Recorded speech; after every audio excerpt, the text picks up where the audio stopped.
Shalom, selamat pagi Bapak Ibu Saudara. Pagi hari ini kembali lagi kita membaca dan merenungkan firman Tuhan, dan marilah kita berdoa. Syukur kami naikkan kepadamu ya Tuhan atas kasih setiamu yang begitu besar dalam hidup kami. Pagi hari ini kami masih bisa bernafas, kami masih bisa bangun dari tidur. Itu semua bukti penyertaan Tuhan dalam hidup kami. Oleh sebab itu kami senantiasa bersyukur atas kebaikan-Mu. Pagi hari ini kami mau membaca merenungkan firman-Mu.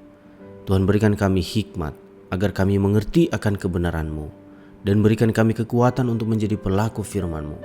Dalam nama Tuhan Yesus Kristus kami berdoa. Amin. Bapak Ibu Saudara, tema renungan kita pada pagi hari ini yaitu jangan pernah melupakan Tuhan. Ulangan pasal 8 ayat 17. Maka janganlah kau katakan dalam hatimu, kekuasaanku dan kekuatan tangankulah yang membuat aku memperoleh kekayaan ini. Bapak Ibu Saudara, ketika sedang dalam kemakmuran atau kelimpahan, banyak orang tidak lagi menyandarkan hidup sepenuhnya kepada Tuhan. Di dalam Matius pasal 6 ayat 21 mengatakan, karena di mana hartamu berada, di situ juga hatimu berada. Harta kekayaan menjadi sumber pengharapan dan andalan, bukan lagi Tuhan. Padahal di dalam Amsal 11 ayat 4 mengatakan, pada hari kemurkaan harta tidak berguna, tetapi kebenaran melepaskan orang dari maut. Saudara, kelimpahan membuat orang cenderung melupakan Tuhan dan perintah-perintahnya. Sudah menjadi rahasia umum jika orang memiliki harta kekayaan berlimpah cenderung berubah sikap, menjadi sombong atau tinggi hati. Pikirnya dengan harta dan kekayaan yang melimpah, mereka bisa melakukan apa saja dan menemukan kebahagiaan hidup. Karena itu, firman Tuhan memperingatkan, jangan engkau tinggi hati sehingga engkau melupakan Tuhan. Ulangan 8 ayat 14. Mereka juga berpikir bahwa harta kekayaan miliknya adalah hasil jeripayahnya sendiri. Mereka lupa bahwa semua berkat itu datangnya dari Tuhan. Karena Dia adalah pemilik segala sesuatu, sementara kita ini hanya dipercaya Tuhan untuk mengelola berkat tersebut. Jadi status kita di sini adalah manajer, bukan owner. Kekayaan, keberhasilan atau kesuksesan adalah kasih karunia Tuhan semata.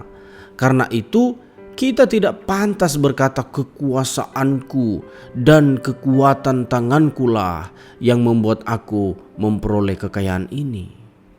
Saudara, Tuhan menuntun bangsa Israel keluar dari Mesir dan memimpin mereka di padang gurun dengan maksud supaya mereka mau merendahkan diri di hadapan Tuhan. Di dalam Ulangan pasal 8 ayat 18, Tuhan berkata bahwa karena itu haruslah engkau ingat. Siapa objek yang harus diingat? Tuhan dan perjanjiannya.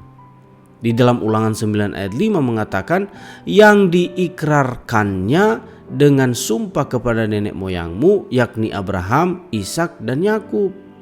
Kata ingat berarti upaya yang dilakukan untuk menimbulkan kembali dalam pikiran.